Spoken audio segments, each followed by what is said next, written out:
ओम शांति। नमस्कार। बहुत बहुत स्वागत है आपका राजयोगा मेडिटेशन ऑनलाइन क्लासेस में।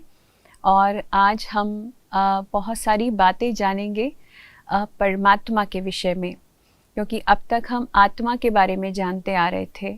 और ये जो तीन सत्ताएं हैं जो हमेशा अविनाशी रहती हैं, ये जो तीन सत्ताएं हैं जो इम्पेरिशेबल हैं, जिनको किसी ने बनाया नहीं है, तीन सत्ताओं का ज्ञान अगर हमें है तो हमें सारा ही ब्रह्मांड का ज्ञान हो जाए। वो तीन सत्ताएं हैं, एक तो आत्मा, एक परमात्मा और ये प्रकृति या समय।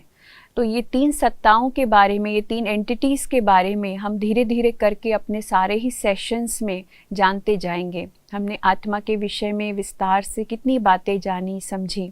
हमने आत्मा के धाम को भी जाना कि आत्मा रहती कहाँ पर है, कहाँ से आती है, दिखती कैसी है और आत्मा की अनुभूति कैसे की जा सकती है इस शरीर में, वो भी हम सब ने जाना। लेकिन परमात्मा जो एक बहुत ही, जिसको कहते हैं, ऐसा सब्जेक्ट है जिसके बारे में लोगों ने बहुत सारी बातें कही हैं और कोई भी क्लैरिटी से उसके बारे में बता नहीं पाता है। तो हमारे जीवन में परमात्मा की क्या इम्पोर्टेंस है, तो ऐसे बहुत सारे क्वेश्चंस जो हैं जो हम अपने आप से जानना चाहते हैं, पूछते हैं। तो आज का मनुष्य बहुत सारे क्वेश्चंस में उलझा हुआ रहता है। तो वो कौन कौन से क्वेश्चंस हैं, जैसे कि ईश्वर कौन है, भगवान दिखता कैसा है, होता क्या है, फिर है कि मेरे जीवन में भगवान की ज़रूरत क्या है, ईश्वर की ज़रूरत क्या है, why do I need God, है ना। आज की जनरेशन के लोग बहुत स्मार्ट हैं, बहुत ही कुछ जानते हैं खुद से, और वो चाहते हैं, वो ये बात भी जानते हैं कि आज हर चीज़ हमें अवेलेबल है, तो हमें भगवान क्यों चाहिए, क्या ज़रूरत है ईश्वर की जब सब कुछ यहाँ अवेलेबल है। फिर दूसरा, हमें मिलेगा क्या ईश्वर से। चलो ईश्वर मिल भी गया, भगवान मिल भी गया, तो ऐसी क्या चीज़ है जो वो मुझे देगा। फिर हमारा उसके साथ संबंध क्या है, रिलेशन क्या है, क्योंकि रिलेशंस में ही आज हम सब कुछ ढूंढने का प्रयास करते हैं। रिलेशन से ही हमारी पहचान है, जो रिलेशंस हैं वही हमको याद आते हैं। तो जिसके साथ संबंध नहीं है वो हमें याद आता ही नहीं है, उसके बारे में हम कभी परवाह भी नहीं करते। तो भगवान के साथ भी क्या मेरा कोई संबंध है। तो ऐसे अनेकों क्वेश्चन हैं। फिर नेक्स्ट क्वेश्चन ये भी आता है कि क्या ईश्वर से कभी मुझे कुछ मिला है, क्या भगवान ने हमें कभी कुछ दिया है, या हमने खुद ही सब कुछ पाया है। जो कुछ हमें मिला है वो हमारी मेहनत से मिला है, पुरुषार्थ से मिला है, या उसमें भगवान का भी कुछ कंट्रीब्यूशन है। भगवान ने भी कुछ दिया है, कुछ किया है हमारे लिए, तो वो क्या है। तो ऐसे अनेकों सवाल हैं जो हमारे मन में उठते हैं भगवान के प्रति, ईश्वर के प्रति। तो आइए धीरे धीरे करके तो आपके सभी इन प्रश्नों का जवाब देने का हम प्रयास करेंगे। अब ईश्वर कौन है, उसकी पहचान कैसे हो। तो हिंदू धर्म की जब हम बात करते हैं तो हिंदू धर्म में अनेकों देवी देवताएं हैं, जैसे विष्णु जी हैं, शंकर जी हैं, देवी देवताएं हैं, अनेकों देवियां हैं हमारे बीच में, गणेश जी हैं, हनुमान जी हैं। तो हम सब इनको याद करते हैं और इनकी पूजा करते हैं। तो अपने आप से सवाल करना है कि क्या ये सब भगवान के रूप हैं, क्योंकि हिंदू धर्म में तो 33 करोड़ देवी देवताओं को बताया गया है और हर घर में एक कुल देवी या एक कुल देवता की पूजा की जाती है, जिनको इष्ट देवी देवताएं मान करके उनकी आराधना नित्य सालों से हम लोग करते आ रहे हैं। तो ईश्वर कौन है, तो क्या इन हिंदू धर्म में जिन देवताओं को हम मानते आ रहे हैं क्या वो ईश्वर का रूप हैं। उसके अलावा अनेक धर्म और भी हैं, केवल हिंदू धर्म नहीं, लेकिन बहुत सारे धर्म इस पूरे विश्व में हैं जो बहुत बड़े रूप से आज फैले हुए हैं, और लाखों करोड़ों आत्माएं उन धर्मों में, जो उनके धर्म पिताएं हैं, उनकी जो बातें उन्होंने कही उनको मानती हैं, उस पे चलते हैं। तो इस प्रकार से हम देखते हैं इब्राहिम, गौतम बुद्ध, महावीर, ईसा मसीह, गुरु नानक जी, उन्होंने अनेकों बातें, अनेकों शिक्षाएं हमको दी हैं, अनेकों संदेश परमात्मा का हमें देने का प्रयास किया। तो हम उनको भी आजकल पूछते हैं, मानते हैं। तो क्या ये धर्म स्थापक जो हैं, क्या ये ईश्वर का रूप है, क्या यही हमें वो रास्ता बता सकते हैं जिससे हम परमात्मा तक पहुंच सकें। और देखें आगे, तो आगे देखते हैं बहुत सारे महात्माएं हैं, इस संसार में बहुत सारी महान आत्माएं होकर के गई हैं। तो महान आत्माओं की डेफिनेशन जब हम देते हैं तो ज़रूर इन्होंने कोई बड़े काम किए होंगे, जैसे शंकराचार्य जी हैं, स्वामी नारायण जी हैं, सेंट ज़ेवियर हैं, फिर ख्वाजा शरीफ हैं, ऐसे ही साईं बाबा हैं। तो ऐसे बहुत सारे महात्माएं जिन्होंने बहुत सारी शिक्षाएं हमको दी। और आज के ज़माने में तो ऐसे भी लोग होकर के गए, जैसे मदर टेरेसा, हम उनको बहुत मानते हैं, और महात्मा गांधी को हम बहुत मानते हैं, स्वामी विवेकानंद को हम बहुत मानते हैं। वो भी महात्माएं ही हैं जिन्होंने हमको बहुत सारी बातें, बहुत सारी शिक्षाएं, एक अच्छे मार्ग पर कैसे चला जा सकता है, अपने जीवन को कैसे हम श्रेष्ठ बना सकते हैं, अच्छा बना सकते हैं। और उन्होंने भी प्रयास किया कि हमें ईश्वर से जोड़ सके। तो क्या ये ईश्वर के रूप हैं? तो ये सब कौन है? फिर उसी प्रकार से एक और मान्यता है, एक और बिलीफ सिस्टम है, प्रकृति। तो जब प्रकृति की बात आती है, प्रकृति को तो हम कितने रूपों में आज पूजने लगे हैं। जहाँ अग्नि की पूजा होती है एक तरफ, वहाँ पर सूरज, नदियाँ, वृक्ष, प्राणी, हर चीज़ की आजकल पूजा मनुष्य कर रहा है, क्योंकि प्रकृति भी एक तरीके से दानी बनकर के मनुष्य को बहुत कुछ देती है। और हमने ये सोचा है कि क्योंकि ईश्वर तो दाता होता है, सदा देने का ही काम करता है, जब प्रकृति भी दे रही है तो क्यों ना प्रकृति को ही पूजा जाए। हमें अगर सूरज ना निकले तो कुछ ऊर्जा नहीं मिलेगी, इसलिए सूर्य देव की पूजा शुरू हो गई। नदियों से हम आश लगाए रखते हैं कि नदियों में पानी आएगा तभी तो हमारा जीवन संपन्न है और संपूर्ण है, तो तभी हमारा जीवन चल सकता है। तो नदियों की भी हमने पूजा करनी शुरू की। उसी प्रकार से वृक्ष जो है हमको फल देते हैं, छाया देते हैं। हमारा जीवन, हमारी जो भी श्वास है वो सब वृक्षों की देन है, तो वृक्षों की भी पूजा करनी शुरू की। तो पांचों तत्व हमें जिन चीज़ों से मिल रहे थे, वो चीज़ भी उन प्रकृति से जुड़ी हुई वो सारी चीज़ों की हमने पूजा करनी शुरू कर दी। तो उसके आधार पे फिर और हम आगे बढ़े तो ईश्वर कौन है, उसकी अनेकों मान्यताएं हैं हमारे बीच में। कोई कहता ईश्वर निराकार है, कोई कहता शास्त्रों में ईश्वर मिलेगा, शास्त्रों को पढ़ेंगे क्योंकि शास्त्र ईश्वर ने लिखे हैं तो उनसे हमें भगवान की प्राप्ति होगी। ईश्वर सर्वव्यापी है, आत्मा ही ईश्वर है, कर्म ही हमारी पूजा है। तो एक बार एक छोटी सी स्टोरी हम आपको सुनाते हैं। तो एक बार एक व्यक्ति न्यूज़पेपर पढ़ रहा था और न्यूज़पेपर पढ़ते पढ़ते देखता है कि बहुत सारे कॉलम्स हैं न्यूज़पेपर में, और हर कॉलम में डिफरेंट बात लिखी हुई है भगवान को लेकर के डेफिनेटली। और वो क्या लिखी हुई थी, उसने पहला कॉलम पढ़ा तो उसमें क्या लिखा है कि प्रकृति ही परमात्मा है और प्रकृति को परमात्मा की तरह पूजो। दूसरा कॉलम पढ़ा तो दूसरे कॉलम में था कि आत्मा ही परमात्मा है, आत्मा बाद में परमात्मा ही बन जाती है, और आत्मा के अंदर क्योंकि परमात्मा के गुण हैं तो वो परमात्मा का ही रूप है। फिर तीसरा कॉलम पढ़ा तो उसमें था कि ब्रह्म ही ईश्वर है। तो ब्रह्म क्या है दुनिया में वो भी लोग जानते नहीं है, जानना चाहते हैं, तो उस पार ब्रह्म में लीन होना चाहते हैं। तो असलियत में जिसमें हम लीन होना चाहते हैं वो ब्रह्म ही ईश्वर है। फिर एक और कॉलम में क्या लिखा था कि परमात्मा सर्वव्यापी है, कि भगवान सब जगह है, ओमनी प्रेजेंट है, गॉड इज़ एवरीवेयर। फिर नेक्स्ट कॉलम में था कि इष्ट देवी देवताएं ही ईश्वर के रूप हैं। तो जिन देवी देवताओं को हम देखते आ रहे हैं, सुनते आ रहे हैं जिनके बारे में, वो सब ईश्वर के रूप हैं। और फिर एक कॉलम में लिखा था कि परमात्मा तो नाम रूप से ही न्यारा है, उसका कोई रूप ही नहीं है। तो किसी रूप की आप अपेक्षा मत रखो कि वो किस रूप में आएगा, क्योंकि उसका ना तो कोई नाम है ना कोई रूप है। तो फिर नेक्स्ट कॉलम में क्या लिखा था कि नेक्स्ट कॉलम में लिखा था कि गॉड एक बहुत बड़ा इल्यूजन है, गॉड इज़ अ मिथ, परमात्मा जैसा कुछ है ही नहीं।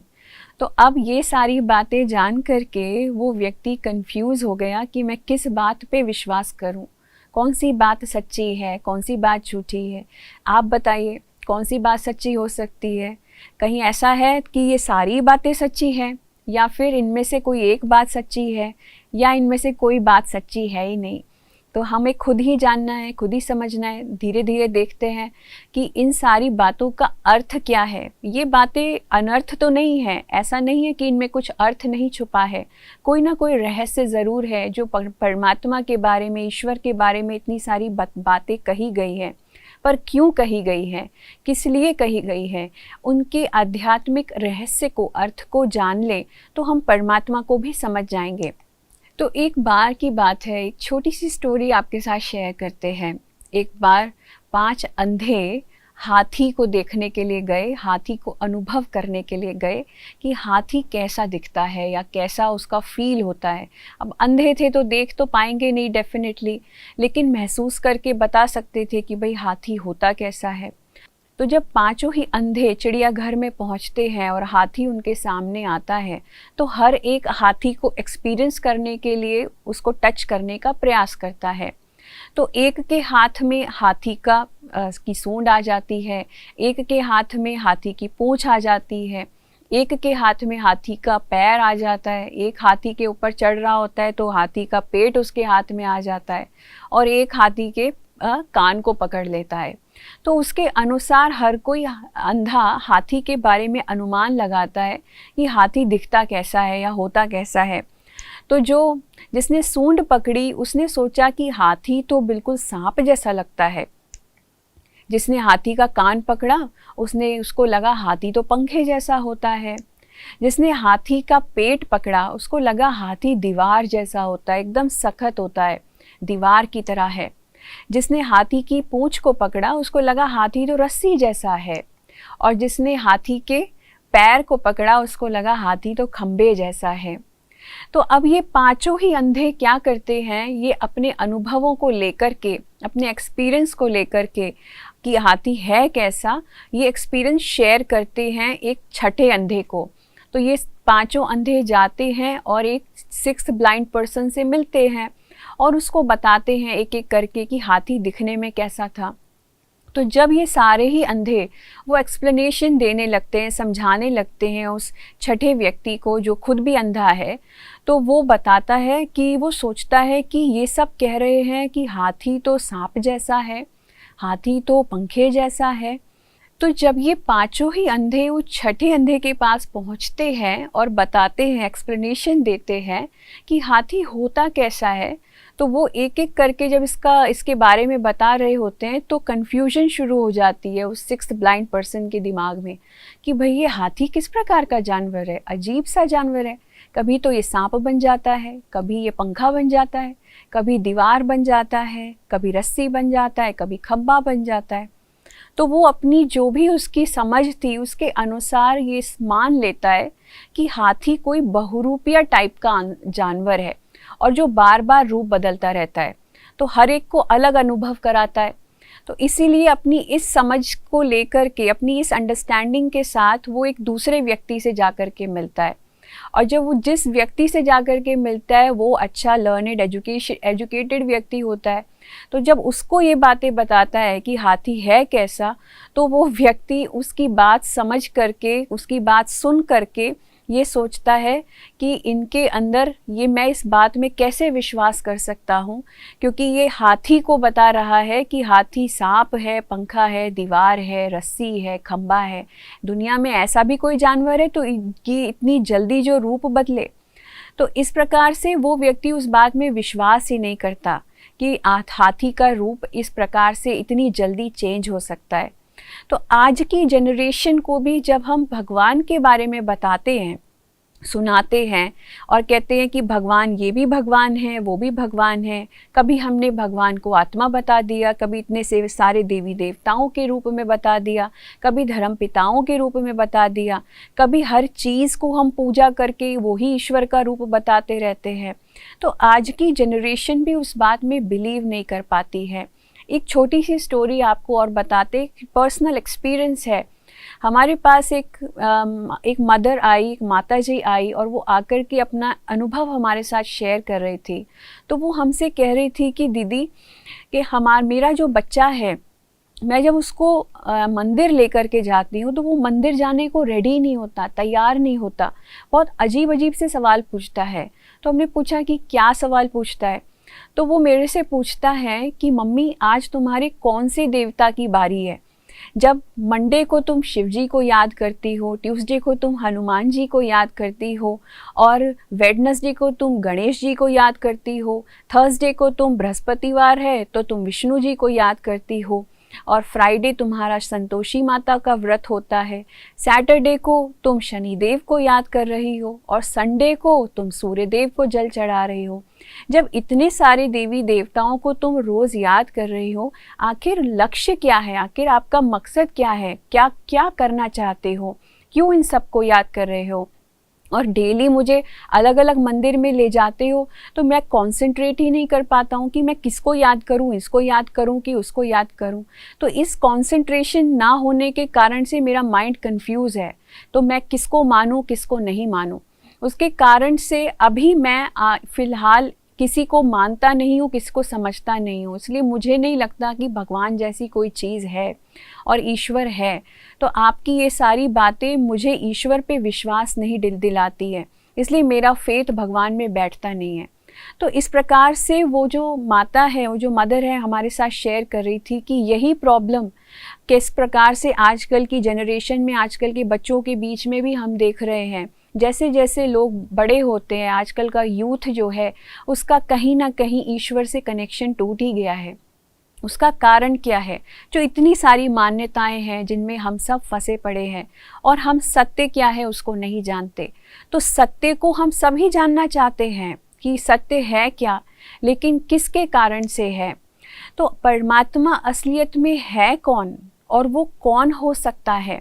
और हमने ईश्वर को इतने सारी मान्यताओं में हम क्यों भगवान को गिनते आए हैं, मानते आए हैं, क्यों करते आए हैं? क्योंकि हमने जब इन सारी चीज़ों में कुछ ना कुछ अनुभव किया, जैसे कि जब प्रकृति को से हमने कुछ भी प्राप्ति की, ईश्वर को हमने प्रकृति के रूप में देख लिया, हमें पानी से बहुत कुछ मिल गया, हमें सूरज से बहुत कुछ मिल गया। तो जब हमने वो अनुभूति की तो हमने, क्योंकि ईश्वर दाता के रूप में हम देखते हैं, तो हमें प्रकृति से जब इतनी प्राप्ति हुई तो हमने सोचा कि ईश्वर जो है वो प्रकृति ही हो सकती है। उसी तरीके से आत्मा को परमात्मा के रूप में हमने क्यों माना? क्योंकि आत्मा के अंदर हमने परमात्मा के गुणों को देखा। जैसे कि कोई आत्मा प्यार बहुत देती है, तो जब हमने कहा कि फलाने लोग प्यार इतना देते हैं, तो हमने लव इज़ गॉड कह दिया कि लव ही, प्यार ही परमात्मा है, और हम परमात्मा की उस प्यार के लिए तरसते थे। इसलिए कहते थे ईश्वर तू प्रेम का सागर है और तेरी एक बूंद के प्यासे हम। तो वो प्यार जब हमें साधारण मनुष्य आत्माओं से प्राप्त हुआ और उनके अंदर हमने वो प्यार देने की भावना को देखा, तभी हमने ये कहा कि आत्मा ही परमात्मा है। उसी अनुसार बहुत सारी चीज़ें, जैसे कि ईश्वर के सर्वव्यापी की बात है, हमने बहुत सारी चीज़ों में ईश्वर को अनुभव किया। जैसे जब मीरा अपना श्री कृष्ण का साक्षात्कार करती थी, मीरा श्री कृष्ण के भजन गाती थी और उसकी याद में समाई हुई होती थी, वो जिस व्यक्ति को भी देखती थी, जहाँ भी देखती थी, उसे श्री कृष्ण जी ही दिखाई देते थे। ये उसका प्रेम था श्री कृष्ण के लिए। वो हर जगह कहती थी, जहाँ देखती हूँ मुझे तू ही तू दिखाई देता है, हे कान्हा मुझे तू ही तू दिखाई देता है। तो इसका मतलब ये है कि मीरा श्री कृष्ण को अपने प्रेम के कारण सब जगह देख रही है। असलियत में श्री कृष्ण सब जगह नहीं है, लेकिन फिर असलियत में सब जगह कौन है? क्या ईश्वर सच में सर्वव्यापी है? तो परमात्मा के बारे में जितनी भी मान्यताएं हम मानते आ रहे हैं, सुनते आ रहे हैं, उनको धीरे धीरे करके आज हम एक एक कसौटी के ऊपर हम परख करके देखेंगे कि इन बातों में कितनी सत्यता है। तो आज हम इस कोर्स के माध्यम से आपको कोई नई बात नहीं बताने जा रहे हैं। आपको शायद लगेगा कि अब हम आकर के आपको एक और नई अंडरस्टैंडिंग दे देंगे, एक नया कॉलम और ऐड हो जाएगा, लेकिन ऐसा नहीं है। हम आपको 5 ऐसी कसौटियाँ, 5 फैक्ट्स, जिसको हम कह सकते हैं कि 5 थ्योरम्स, जैसे साइंस में आपने देखी होंगी ना, थ्योरम्स होती है जिनको प्रूव किया जाता है, जिनको लॉ बनाया जाता है। तो कोई ऐसे नियम हो, कोई ऐसा स्टैंडर्ड हो जिसके आधार पर हम बता सके कि परमात्मा कौन हो सकता है। तो वो आधार वो 5 फैक्ट्स जो हैं वो हम आपके सामने रख रहे हैं, जिसके आधार पे आप खुद जज करिएगा कि ईश्वर कौन है। तो सबसे पहला फैक्ट है कि परमात्मा कौन हो सकता है। तो ईश्वर जो है, जो होना चाहिए वो सर्वज्ञ होना चाहिए। सर्वज्ञ अर्थात ओशन ऑफ नॉलेज, ज्ञान का सागर, जिसको सभी बातों का ज्ञान है, जिसको इस सृष्टि के आदि मध्य अंत का ज्ञान है, पास्ट प्रेजेंट फ्यूचर की जिसको नॉलेज है, जिसको मनुष्य आत्माओं के जन्मों के मृत्यु चक्र, हर चक्र का जिसको ज्ञान है, जिसको इस पूरे ब्रह्मांड का ज्ञान है। तो वो ओशन ऑफ नॉलेज, वो ज्ञान का सागर, वो होना चाहिए परमात्मा। इसका मतलब कि संसार में कोई ऐसी बात ना हो जिसका रहस्य वो ना समझा सके, वो परमात्मा होना चाहिए। तो ओशन ऑफ नॉलेज। दूसरा, सर्व गुणों में अनंत। तो ओशन ऑफ नॉलेज होने के कारण से ही, जो अपने इसी गुण के कारण से वो सारे गुणों में भी अनंत है, जिसकी महिमा अपरम अपार है। जैसे कहा गया है कि हमारे शास्त्रों में ही लिखा है कि अगर हम धरती को कागज़ बनाए और सागर को अगर हम स्याही बनाएं और जंगल को हम काट करके कलम बनाएं और सरस्वती माता बैठ कर के अगर ईश्वर की वंदना लिखे, महिमा लिखे, तो भी ना लिखी जा सके। तो ऐसी महिमा, ऐसे गुण जिसके अंदर हो, ऐसा ज्ञान का सागर जो हो, वो डेफिनेटली ईश्वर होगा। तो सर्वज्ञ होना, ओशन ऑफ नॉलेज होना, ये ईश्वर की सबसे पहली प्रॉपर्टी होनी चाहिए। फिर दूसरी बात आती है सर्वशक्तिमान, ऑलमाइटी अथॉरिटी, सबसे ऊंच, सबसे बड़ा। तो जो सबसे शक्तिशाली है वो कौन है? तो उसके ऊपर कोई शक्ति ना हो, उसको चलाने वाली कोई शक्ति ना हो, लेकिन वो खुद सर्वशक्तिमान होकर के सबको चलावे। तो सर्वशक्तिमान कौन है? ऑलमाइटी अथॉरिटी कौन है? जो हम सभी आत्माओं को शक्ति देता है, जो खुद शक्ति दाता है, जो शक्ति का सागर है, सर्व शक्तियों में अनंत है। तो परमात्मा की दूसरी कसौटी हो जाती है कि वो सर्वशक्तिमान है, ओमनीपोटेंट है। फिर तीसरा अगर हम देखें, सर्वोच्च। सर्वोच्च अर्थात सबसे ऊंच, जो सबसे महान है, सुप्रीम है, मतलब कि उसके ऊपर कोई नहीं है। जैसे हम कहते हैं कि जो सभी टीचरों का भी टीचर है, सभी पिताओं का भी जो पिता है, सभी माताओं की भी जो माता है, सभी गुरुओं का भी जो गुरु है, सुप्रीम गुरु, supreme teacher, supreme father, supreme mother. तो वो सबसे ऊंची शक्ति, जिसके ऊपर कोई शक्ति नहीं है, जिसके अबव कोई नहीं है। तो ऐसी शक्ति कौन है? क्योंकि परमात्मा वो होना चाहिए जिसको किसी के ऊपर डिपेंड नहीं होना है। आज हमारी माता है, हमारा पिता है, हम अपने टीचर्स पे डिपेंड होते हैं कि वो हमें शिक्षा दें। हम अपने गुरुओं पे डिपेंड होते हैं कि वो हमारी सद्गति करें। हम अपने माँ बाप पे डिपेंड है कि वो हमारी पालना करें। लेकिन परमात्मा खुद पालनहार है, खुद सद्गति दाता है, खुद शिक्षकों का शिक्षक, महान टीचर है, सबसे बड़ा शिक्षक है, वही सबसे बड़ी शिक्षा हमको दे सकता है। तो ऐसी सर्वोच्च शक्ति कौन सी है? ठीक है। फिर नेक्स्ट जो चौथी कसौटी हमारी आती है वो है सर्वोपरि। सर्वोपरि का मतलब क्या है कि बियॉन्ड एवरीथिंग, मतलब जो सबसे परे, हर बात से परे। दुनिया में हम सब हर चीज़ से परे नहीं हैं। दुनिया में ऐसे बहुत से चक्र हैं जिसमें मनुष्य आत्माएं अर्थात हम आत्माएं फंसी हुई हैं। जैसे कि कौन कौन से चक्र में हम सब फंसे हुए हैं? सबसे पहला चक्र तो जन्म और मृत्यु का चक्र होता है। तो आप सब, आप, मैं, हम सब जन्म और मृत्यु के चक्र में हैं।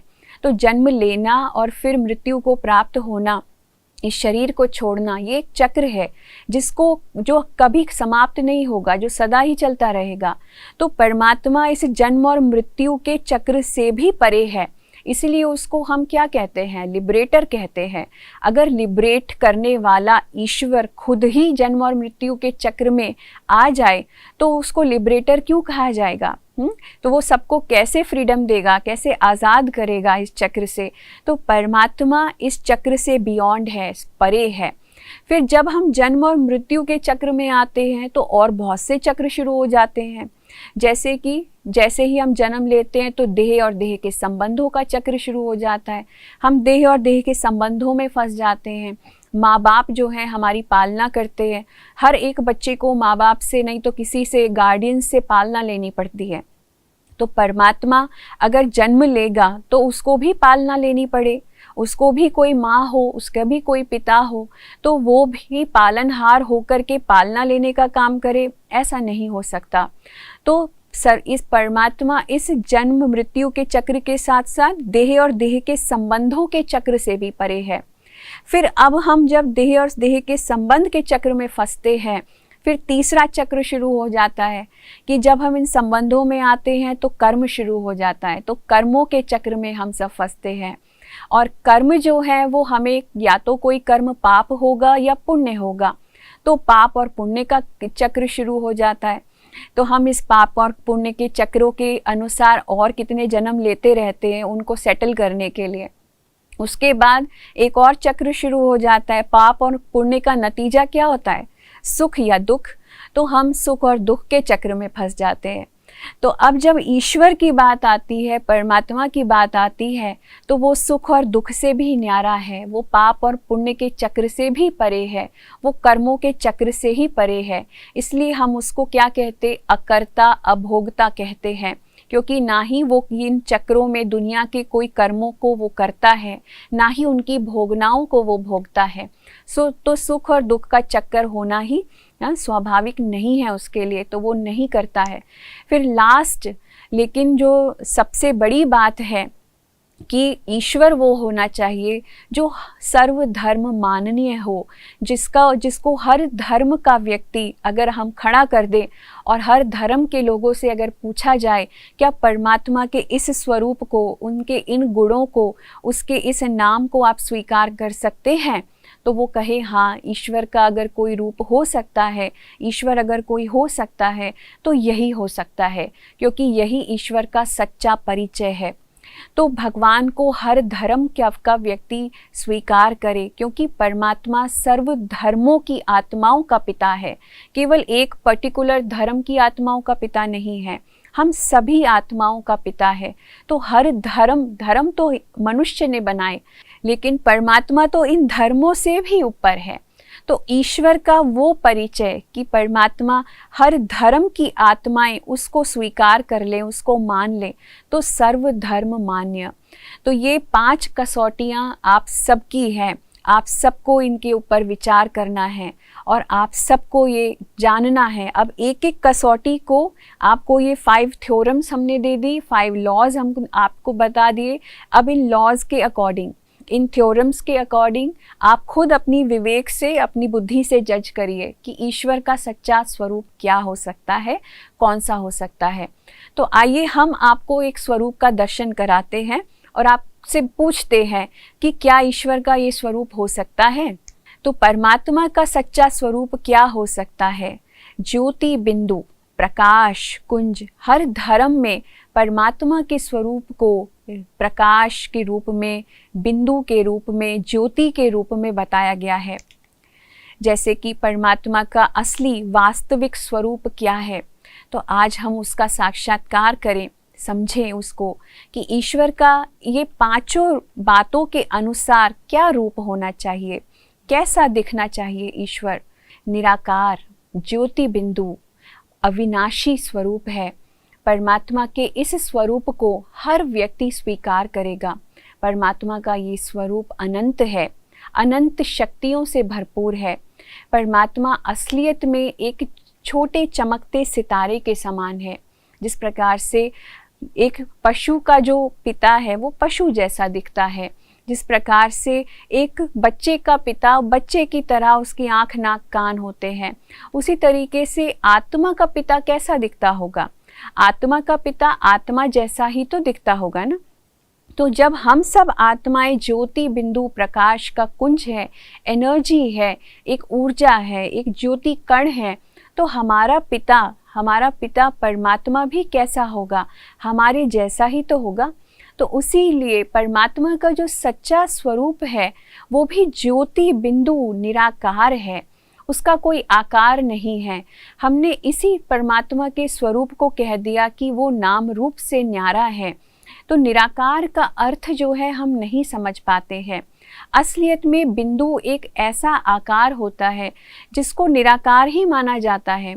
ज्योमेट्री में लिखा हुआ है कि point is the only figure which is having no shape. एक बिंदु ही ऐसा आकार है जिसमें कोई आकार नहीं है। असलियत में दुनिया में कोई भी ऐसी चीज़ नहीं है जो बिंदु के बिना बन सकती हो, है ना। हर चीज़ बिंदु से शुरू हुई है। एक साथ बहुत सारे बिंदुओं को मिला दो तो रेखा बन जाती है। उसी तरीके से बिंदु से ही हर चीज़ की शुरुआत है। अगर हम एक मटेरियल को भी ब्रेक करते चले जाते हैं तो एटम तक पहुंच जाते हैं, वो भी एक बिंदु है।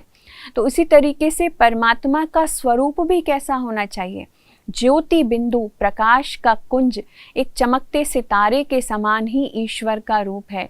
और ये रूप अविनाशी है, कभी समाप्त नहीं होता, कभी भी विनाश को प्राप्त नहीं होता। ये कोई ऐसा नहीं है जिसको किसी ने पैदा किया हो, जिसकी किसी ने उत्पत्ति की हो, लेकिन ये स्वरूप खुद में खुद बना हुआ है, क्योंकि ऊर्जा की कभी उत्पत्ति नहीं होती।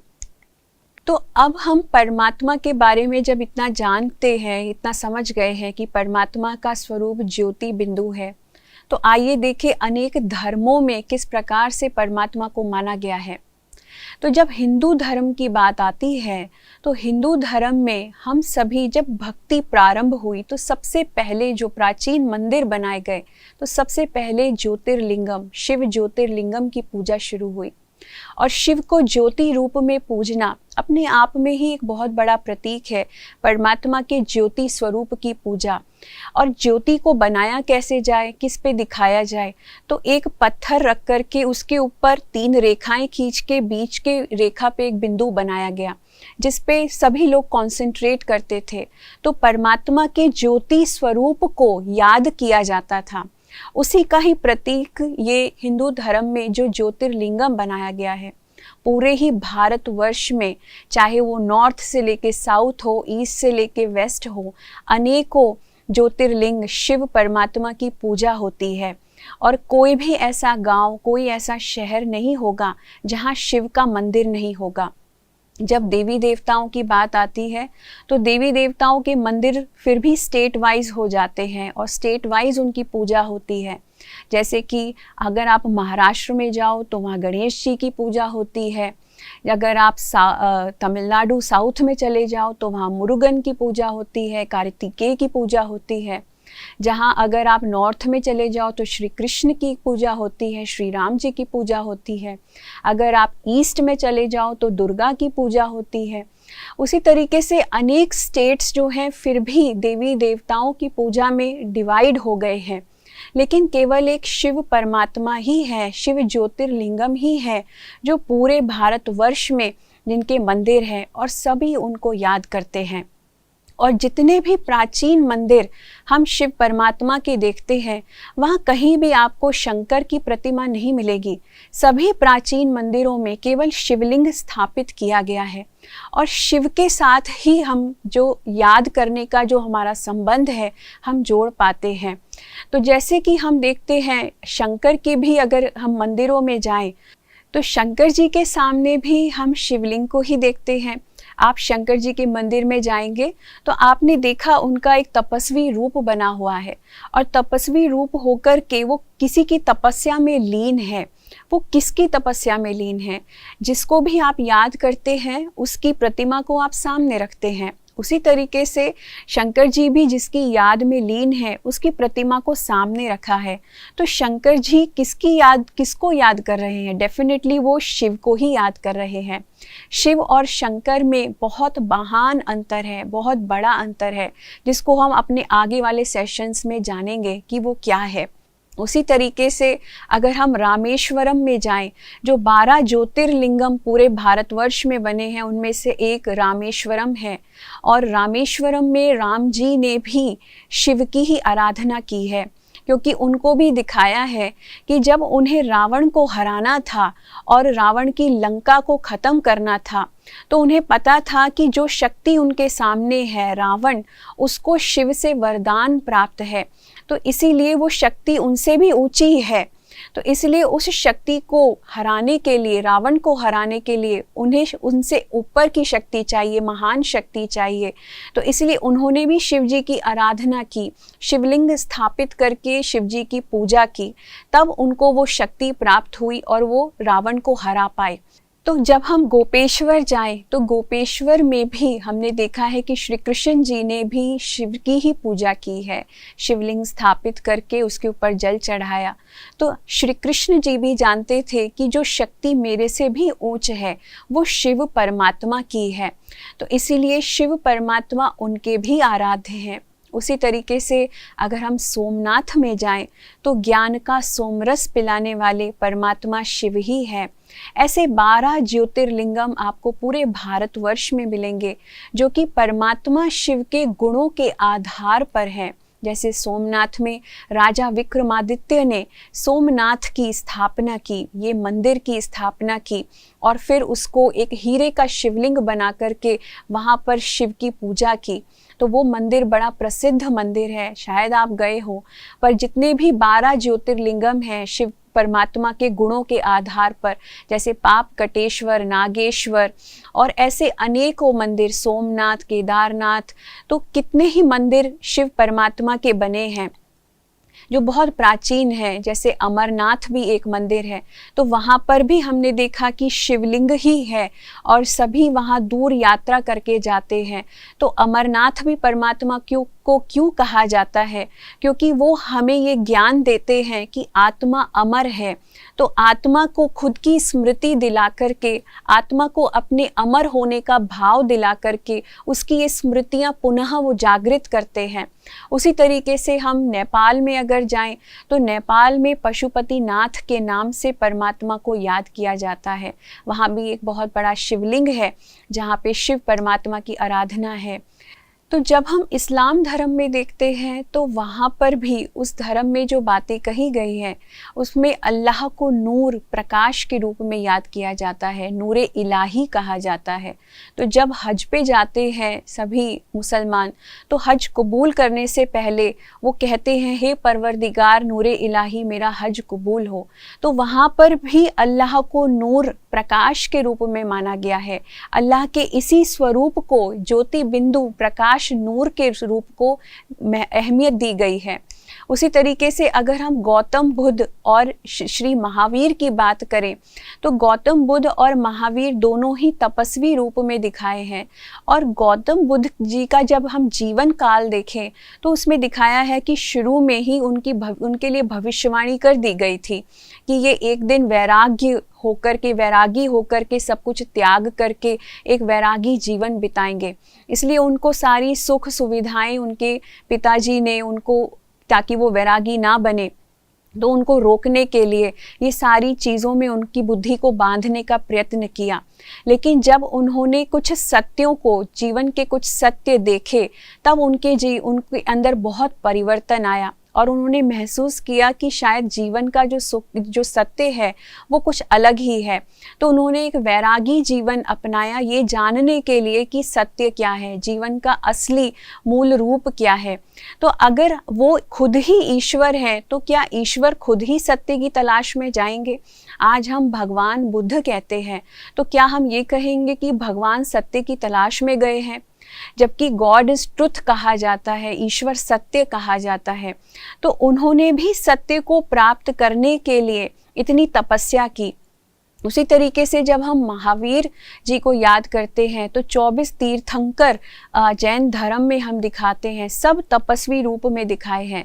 मतलब वो भी कुछ प्राप्त करना चाहते हैं जिसका आधार उन्होंने योग को अपना करके, योग के द्वारा कुछ प्राप्त करना एक आधार बताया। एक योगी जीवन ही एक परमात्मा को प्राप्त करने का, या फिर सुख और शांति प्राप्त करने का, या निर्वाण को प्राप्त करने का आधार बताया।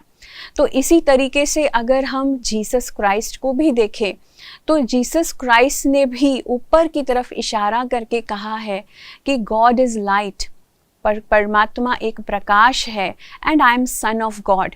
उन्होंने कभी भी खुद को ईश्वर नहीं बोला। उन्होंने क्रॉस पे चढ़ के भी सभी जितने भी मनुष्य आत्माएं उनके सामने थी, उन्होंने उन सब के लिए दुआएं मांगी और कहा, हे ईश्वर, इनके जितने भी पाप हैं इनको तुम क्षमा कर दो, क्योंकि ये नहीं जानते कि ये क्या कर रहे हैं। अगर वो खुद ही भगवान हैं तो वो किससे प्रार्थना कर रहे हैं? तो ज़रूर परमात्मा जो है, जो उनसे भी ऊंच है, गॉड है जो उनसे भी बड़ा है, वो तो सिर्फ उनके पुत्र हैं, उनकी संतान हैं जो उनको याद करते हैं। उसी तरीके से जब मोसेस को भी 10 कमांडमेंट्स मिले तो उन्होंने भगवान को एक ज्योति के रूप में जब देखा, उसका नाम उन्होंने यहोवा कहा। उसी तरीके से जब हम गुरु नानक जी की बात करते हैं तो गुरु नानक जी ने तो बहुत ही स्पष्ट शब्दों में परमात्मा की महिमा की है और कहा है, एक ओंकार सतनाम कर्ता पुरख निर्भव निर्वैर। तो ये सारी बातें एक ही की तरफ इशारा करती है, एक ओम के आकार वाला ही सच्चा नाम है, श्रेष्ठ नाम है। कौन है वो एक ओंकार? तो वो एक ओंकार, एक बिंदु स्वरूप परमात्मा जो अभोक्ता है, अकर्ता है, जो किसी से डरता नहीं, अकाल मूर्त है, जिसको कभी काल खा नहीं सकता, वही परमात्मा के ऊर्जा रूप एनर्जी और ज्योति बिंदु प्रकाश रूप की तरफ उन्होंने भी ऊपर की तरफ इशारा करके उसी को ही बताया है। तो इस आधार पर हम देखें कि अनेक धर्मों में, जब जैसे कि अगर हम पारसी धर्म में भी देखें तो जब पारसी लोग सारी दुनिया में ट्रैवल करते थे तो जहाँ भी वो जाते थे अपने साथ एक फ्लेम लेकर के चलते थे और वहाँ पर जाकर के उस फ्लेम को, उस ज्वाला को मंदिर में स्थापित करते थे और वही उसकी पूजा करते थे। तो उन्होंने भी परमात्मा को एक फ्लेम, एक ऊर्जा के रूप में, एक प्रकाश के रूप में, अग्नि के रूप में याद किया है।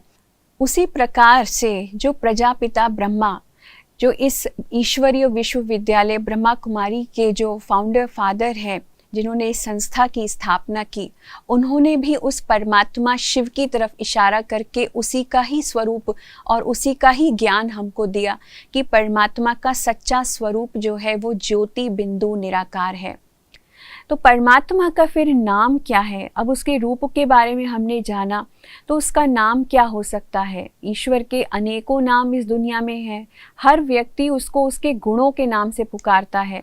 तो ऐसे बहुत सारे नाम हमने भगवान के रखे हैं, जैसे कोई उसको यहोवा कहता, कोई गॉड फादर कहता, कोई उसको अल्लाह कहता, कोई एक ओंकार कहता, कोई खुदा कहता, कोई उसको ईश्वर कहता, कोई उसको भगवान कहता, कोई उसको एल शैदाई कहता। तो ऐसे अनेकों नाम हैं जो हम भगवान के पुकारते हैं और ये सभी नाम ईश्वर के उसके गुणों के कारण से हैं। आपने देखा होगा कि कोई व्यक्ति के हम सभी व्यक्ति के भी जो नाम रखे जाते हैं तो नाम तो रख दिया जाता है, लेकिन हमारे जो नाम है क्या वो हमारे गुणों के आधार पर रखे जाते हैं? नहीं। दुनिया में बहुत लोगों के नाम आनंद होते हैं लेकिन उनके जीवन में आनंद नहीं होता। बहुत लोगों के नाम, बहुत माताओं के नाम शांति होते हैं लेकिन उनके जीवन में शांति नाम की चीज़ नहीं होती। बहुत लोगों के नाम खुशी होते हैं लेकिन वो खुशी से कोसों दूर होते हैं। तो इस प्रकार से हर एक व्यक्ति का नाम उसके गुणों के आधार पर रखा जाए ऐसा नहीं होता है। लेकिन परमात्मा का ये जो नाम है शिव, ये शिव कोई हिंदू धर्म के देवी देवता का नाम नहीं है। शिव एक संस्कृत का शब्द है जिसका अर्थ होता है बिंदु, जिसका अर्थ होता है बीज अर्थात सीड, जिसका अर्थ होता है कल्याणकारी, जिसका अर्थ होता है शुभकारी, जो हमेशा हर एक का शुभ करता है, हर एक के लिए शुभ कामना रखता है, हर एक का अच्छा करने में ही लगा रहता है, और इसका अर्थ होता है मंगलकारी। तो ये सारे ही अर्थ शिव नाम के शब्द के हैं, जो एक संस्कृत का शब्द है।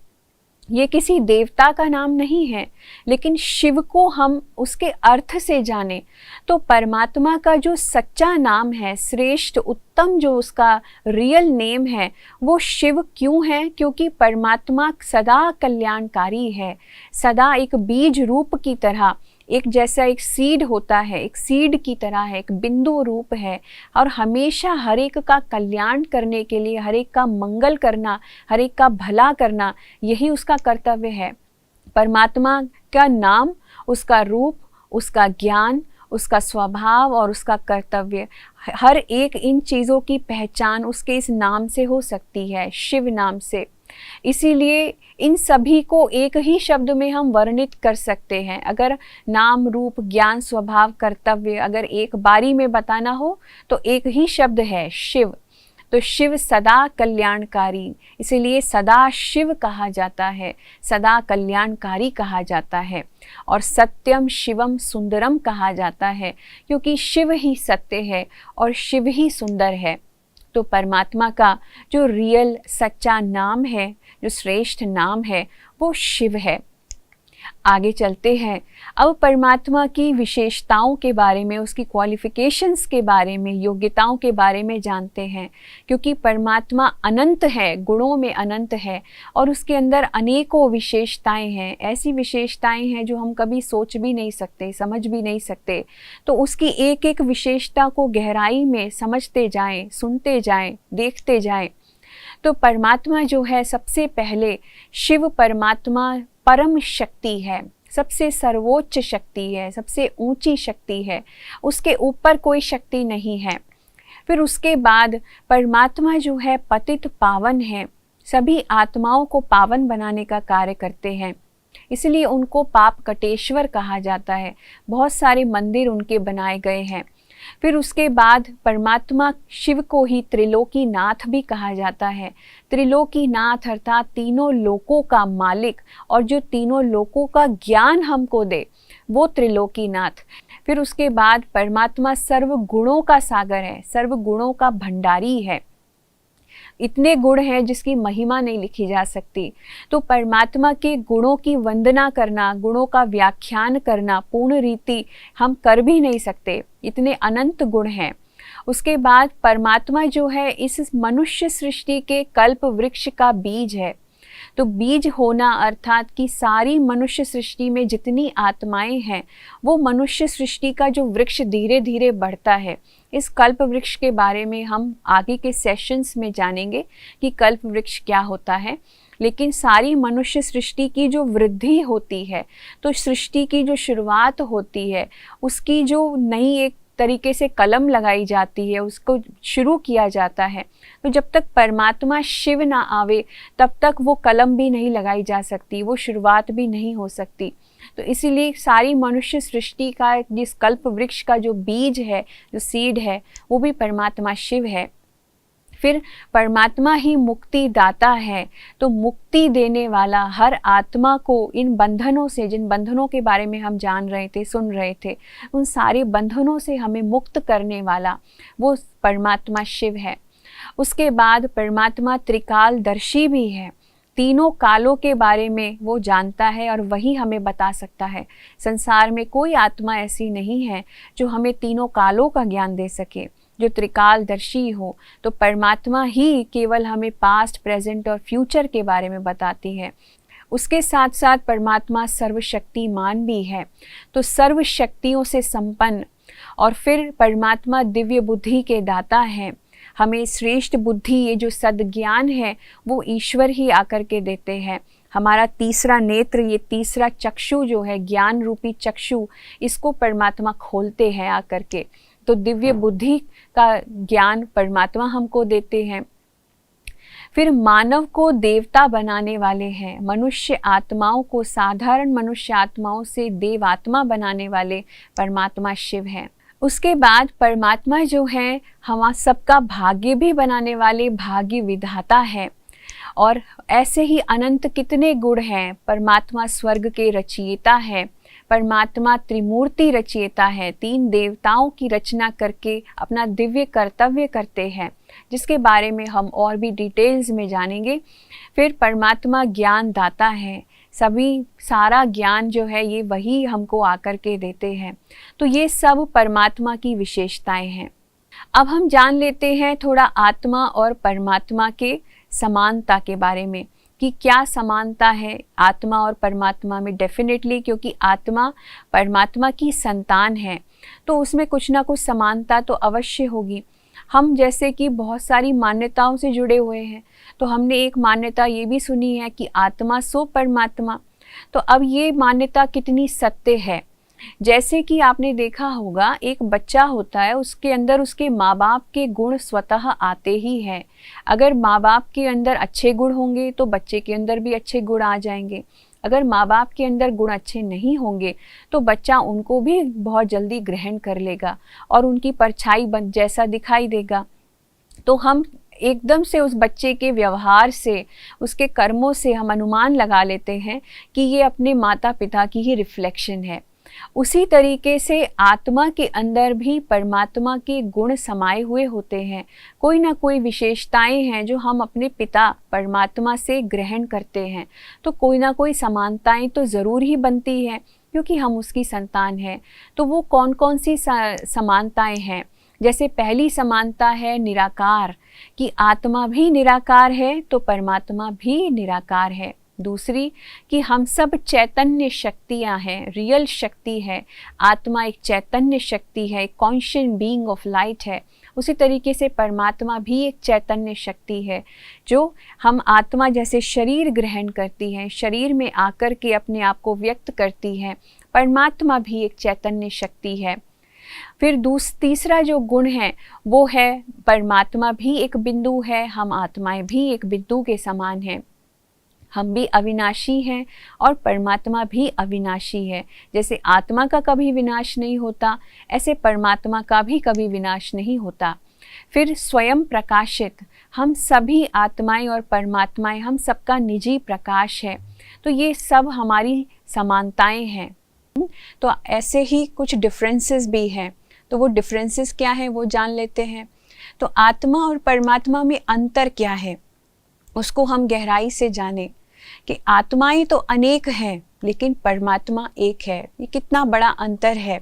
हम हमेशा आत्माएं कहते हैं, देवात्माएं कहते हैं, धर्मात्माएं कहते हैं, महान आत्माएं कहते हैं, पुण्य आत्माएं कहते हैं और पापात्माएं कहते हैं, दुरात्माएं कहते हैं। तो कितनी मनुष्य आत्माएं हैं, लेकिन हम कभी परमात्माएं नहीं कहते। तो परमात्मा तो एक ही है, गॉड इज़ वन, ईश्वर एक ही है। तो परमात्मा कोई डिग्री नहीं है जिसको हम अचीव कर सके। परमात्मा कोई उपाधि नहीं है जिसको कोई प्राप्त कर सके। कोई पद भी नहीं है, कोई पोजीशन नहीं है जिसके लिए हम मेहनत करके उसको ले सके। तो परमात्मा एक यूनिक एंटिटी है जिसको कोई ऐसे प्राप्त नहीं कर सकता है, लेकिन उस एंटिटी के साथ हमारा एक संबंध है जिसके बारे में हम जानेंगे। फिर एक दूसरा डिफरेंस जो है कि आत्मा गर्भ से जन्म लेती है, जन्म और मृत्यु के चक्र में आती है, लेकिन परमात्मा अजन्मा है, वो गर्भ से जन्म नहीं लेता, जन्म और मृत्यु के चक्र में वो नहीं आता, वो सर्वोपरि है, वो अवतरित होता है। हम कभी भी किसी मनुष्य को ये नहीं कहते कि उन्होंने अवतार लिया है। हमारा जन्म होता है तो हम उसको अवतार नहीं कहते, लेकिन परमात्मा के आने को हम अवतार लेना कहते हैं। अगर ईश्वर ने भी आकर के अवतार लिया और वो भी माँ के गर्भ से जन्म लेकर के लिया, तो फिर वो तो साधारण मनुष्य आत्मा ही हो गया, फिर वो परमात्मा नहीं कहलाए जाएंगे। इसलिए परमात्मा का ये सबसे यूनिक ये क्वालिटी है कि परमात्मा धरती पर अवतार लेते हैं। वो भी एक पर्टिकुलर समय होता है, समय अनुसार परमात्मा का धरती पर आना होता है, जिसके बारे में हम अपने अगले सेशंस में जानेंगे कि वो समय, वो काल कब होता है। तीसरा डिफरेंस जो है आत्मा और परमात्मा का ये है कि आत्मा तो देह के अंदर आकर के देहधारी बनती है, लेकिन परमात्मा देह से न्यारा है, उसके पास उसका अपना कोई शरीर नहीं है। तो देहधारी आत्माएं देह के संबंधों में आती हैं, लेकिन परमात्मा देह ना होने के कारण कोई दैहिक संबंध किसी के साथ उसका नहीं है। इसीलिए वो कभी भी किसी को इस अंतर से नहीं देखता कि फलाना स्त्री है या पुरुष है, फलाना किस धर्म का है, कोई देह का रिलेशन नहीं है तो कौन मेरी माँ है, कौन मेरा पिता है। तो ना ही परमात्मा की कोई माँ है, ना ही परमात्मा का कोई पिता है, ना ही कोई गुरु का संबंध है, ना ही कोई टीचर का संबंध है किसी के साथ। परमात्मा तो सभी का पालनहार है, वो सभी की माता है, सभी का पिता है, सभी का गुरु है, सभी का शिक्षक है। तो देह और देह के संबंधों से न्यारापन है उसके अंदर। फिर ये चौथा डिफरेंस जो हम देखते हैं कि परमात्मा अभोक्ता है, वो कोई भोगनाएं नहीं भोगता, जबकि हम मनुष्य आत्माएं कितनी भोगनाएं भोगती हैं। हम मनुष्य आत्माएं जब पाप और पुण्य करती हैं तो उसके फलस्वरूप हमें सुख या दुख भोगना पड़ता है। और लेकिन परमात्मा की जब बात करें तो जब वो पाप और पुण्य के चक्र में ही नहीं है तो डेफिनेटली कोई भोगनाएं भी उसको नहीं भोगनी है। इसलिए उसको हम लिबरेटर कहते हैं कि हमें इन पाप और पुण्य के चक्र का ज्ञान देने वाला और उससे छुड़ाने वाला भी परमात्मा ही है। हम इसलिए उसको पाप कटेश्वर भी कहते हैं। तो परमात्मा के ये दिव्य गुणों के आधार पर अनेकों नाम हैं जो संसार में लिए जाते हैं। फिर परमात्मा जन्म और मृत्यु के चक्र से भी परे हैं। तो कितने चीज़ों से सर्वोपरे होने के कारण हम उनको सर्वोपरे जो ये टाइटल दिया गया है कि he is beyond all these things. जन्म और मृत्यु का चक्र जब होता है तो जन्म लेना, फिर मृत्यु को प्राप्त होना। तो जब मृत्यु को प्राप्त होना है तो एक बॉन्डेज आ जाता है कार्य करने में। जैसे ही आत्मा शरीर धारण करती है तो वो शरीर के बंधन में बंध जाती है। फिर वो उससे आज़ाद इतनी आसानी से जब तक मृत्यु को प्राप्त ना हो नहीं सकती, और उसके कार्य भी सीमित हो जाते हैं। लेकिन परमात्मा किसी भी तरीके के बॉन्डेजेस, किसी बंधन में बंधा हुआ नहीं है। उसको अगर अपना दिव्य कर्तव्य करना हो तो वो शरीर के बंधन में बंधा हुआ हो तो कैसे कार्य करेगा। तो इसलिए परमात्मा जन्म और मृत्यु के चक्र से भी परे है, इन सभी बंधनों से परे होकर के अपने दिव्य कर्तव्य करता है। तो आज हमने ये कितने अंतर आत्मा और परमात्मा के बीच के जाने। तो हम परमात्मा शिव के विषय में, परमात्मा के निराकार रूप के विषय में और उनके गुणों के विषय में और भी बहुत सारी बातें हम अपने अगले सेशंस में जानेंगे। तो आप सभी जुड़े रहिए हमारे अगले सेशन में। हम 2 मिनट के लिए उसी परमात्मा शिव की स्मृति में बैठते हैं। आइए थोड़ा सा राजयोग का अभ्यास करें। अपने आप को बाहर की सारी बातों से समेट करके अपने ऊपर ध्यान दें और अपनी चेतना को भ्रकुटी के बीच में अपने आप को महसूस करें कि मैं एक चमकता ज्योति बिंदु सितारा हूं।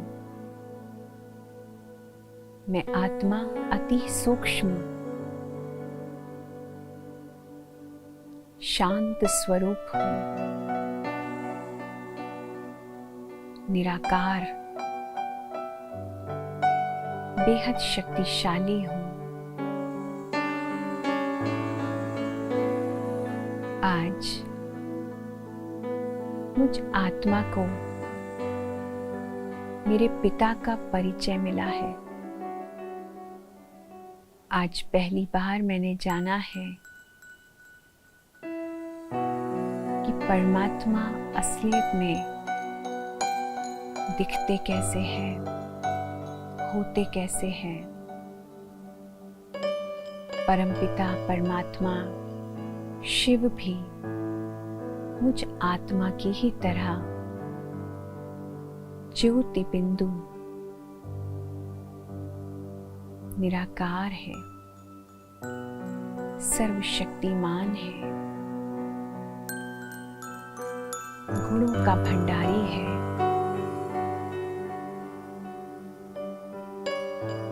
मैं आत्मा उनके साथ अपना श्रेष्ठ संबंध स्थापित कर रही हूँ, उनको जान रही हूँ, समझ रही हूँ। उनके इस रूप को देख करके मन कितना खुश होता है, प्रसन्नचित्त होता है। कितना दिव्य स्वरूप है, कितना आकर्षण है परमात्मा के इस रूप में। एक चुंबक की भांति मैं आत्मा परमात्मा की तरफ खिंचती जाती हूँ। कितना सुकून मिलता है उनको देखकर।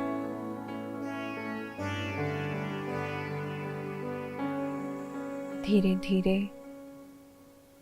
मैं उनको समझती जाऊंगी।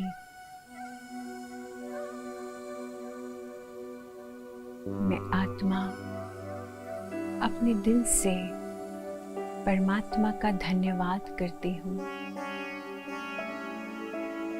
कि उन्होंने आकर अपना परिचय मुझे दिया।